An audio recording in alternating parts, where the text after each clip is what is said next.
All people are exactly the same and entirely different. Somewhat the same and somewhat different at the same time. All human beings that have ever lived are in one aspect 100% the same and 0% different. All human beings that have ever lived are in another aspect 50% the same and 50% different. All human beings that have ever lived are in yet another aspect 0% the same and 100% different. Let's break that down. 100% sameness. All human beings, creatures of God, have the same basic biological constitution with brain and nervous system capable of over 35 different states of consciousness. Nature is the catchword that generally refers to the sameness of a set or class of objects under consideration, whether persons, things, or events. To say that one studies nature is a kind of shorthand for saying that one studies sameness, similarity, and hence regularity and predictability. So we human beings are 100% the same, naturally. 50% sameness. All human beings are partly the same by biology, and partly different. Cultures interpret biology differently, as we know from the significance of gender differences in circum-Mediterranean and other world cultures. Human beings are, in fact, somewhat the same and somewhat different. This area of limited sameness and limited difference, this set of demarcations establishing areas of the we over against the they, areas of collective communication and sharing, areas of the limited and finite range and interpretations of persons, things, and events that a given group of people holds in common is called culture. 0% sameness. As persons, all human beings are irreducibly unique and unrepeatable. No human being, even an identical twin, is like another human being.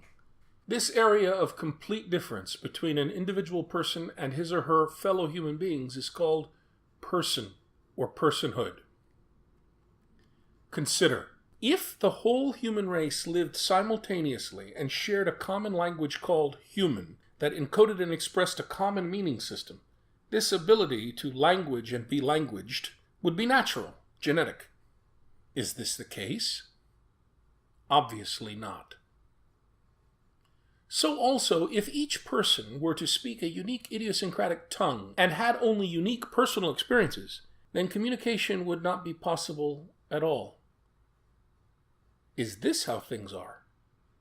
Well, you're hearing this program and understanding to a degree, yes? So obviously not.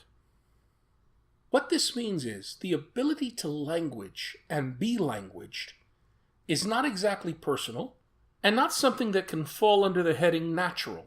Nobody speaks human, do they? Since this must be so, then the source of the ability to language and be languaged must be cultural, but with genetic predispositions, natural, and individual actualization, the personal. Observing all this simply demonstrates this fact. All people are entirely the same and entirely different, somewhat the same and somewhat different at the same time. Our mainstream United States culture is without doubt the most individualistic culture of all time. Individualism is rare today among Earth's cultures, only 20%. In antiquity and the world of the Bible, individualism is completely absent, except only in fleeting instances of quasi-individualism among elites and among the expendables at extremes in the social-economic spectrum. To us United States Western individualists, the area covered by the word I, and the area of which the word is felt to be used meaningfully, the word I, is seen as a cognitive and emotional universe set apart from all others.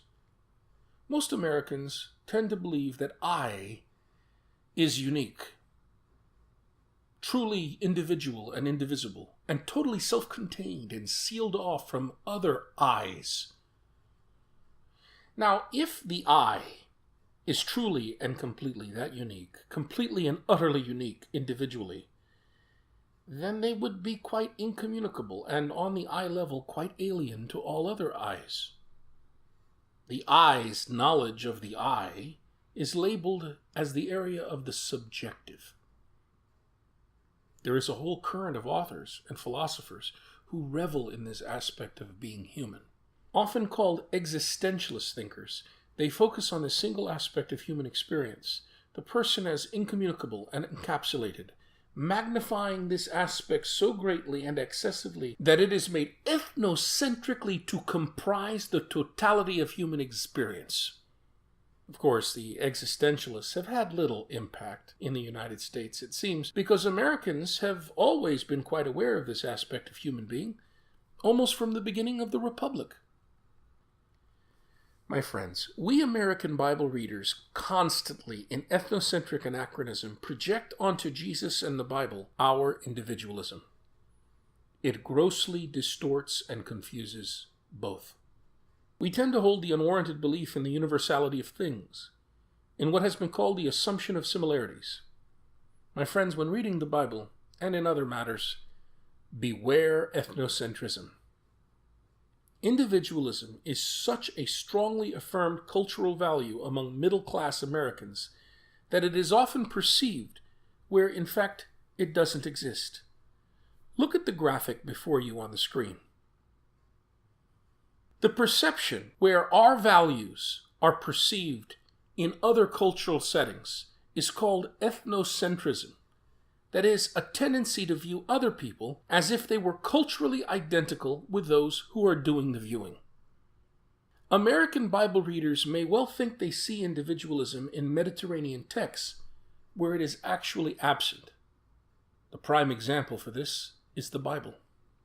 Notice that the first-order value preference of middle-class Americans, individualism, is the third-order value presence of first-century Palestinian peasants. 75% or greater of the total population.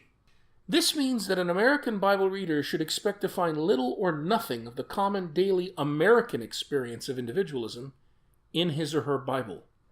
How then does this affect your reading of Jesus' question in Mark chapter 8 and Matthew 16? Who do you say that I am?